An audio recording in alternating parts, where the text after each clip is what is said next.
Here's our chief guest. If he had been forgotten, it had been as a gap in our greatest feast, and all thing unbecoming.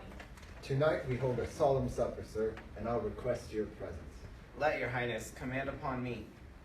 We should have else desired your good advice, which still has been both grave and prosperous, in this day's council, but will take tomorrow. Is far you right? As far, my lord, as will flip up the time, twixt this and supper, go not my horse the better. I must become a borrower of the night for a dark hour or twine. Fail not our feast. My lord, I will not. Goes Fleance with you?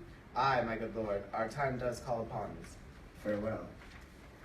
God be with you. They are, my lord, without a pleasant day. Bring them before us. It was, so please your highness. Both of you know Banquo is your enemy, so is he mine. And I to your assistance do make love, masking the business from the common eye for sundry weighty reasons. We shall, my lord, perform what you command us. Though our lives. I will advise you where to plant yourselves, to leave no rubs nor botches in the work. Fleance, his son, must embrace the fate of that dark hour. Resolve yourselves apart. I'll come to you anon. I'll call upon you straight. Abide within. It is concluded, Banquo, thy soul's flight. If it find heaven, must find it out tonight.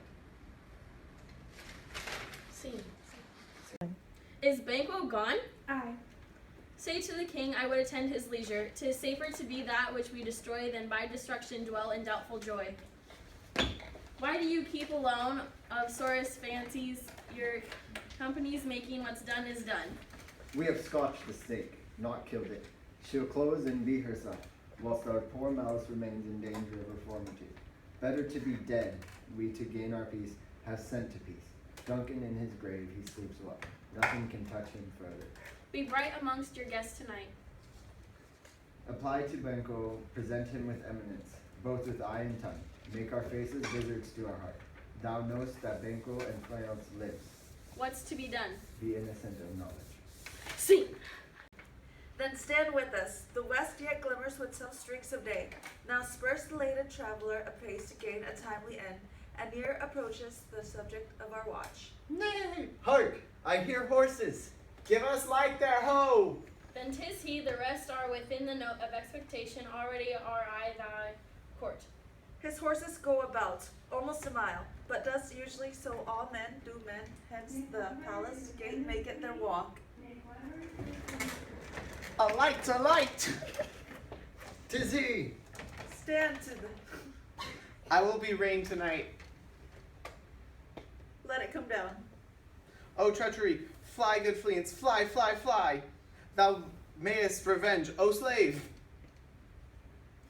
Who did strike out the light? Was it not the way? There's but one down, the sun is fled. Well, let's away and say how much is done. We're supposed to. My lord, his throat is cut, that I did for him. Thou art the best of the cutthroats. Yet he is good that it did the like for Fleance. If thou didst it, thou art the nonpareil. Most royal sir, Fleance escaped. Then come my fit again. But Banquo is safe? Ay, my good lord, safe in the ditch he bides, with 20 trench gashed in his head, the least of death to nature.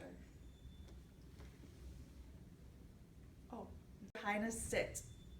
Here had we now our country's honor roofed, were the graced person of our Banquo present, who may I rather challenge for unkindness than pity for mischance. His absence, sir, lays blame upon his promise, pleasing your highness to grace us with your royal company. The table's full. Here is the place referred, sir. Where? There. Which of you have done this? What, my good lord? Thou canst not say that I did it. Never shake thy gory locks at me. Gentlemen, rise, his highness is not well. Sit, worthy friends, my lord is often thus, and hath been from his youth. Pray you keep seat. The fit is momentary, upon a thought he will again be well. If much you note him, you shall offend him, and extend his passion. Feed and regard him not. Are you man? Scene. Scene. Hecate, you look angrily. Have I not reason?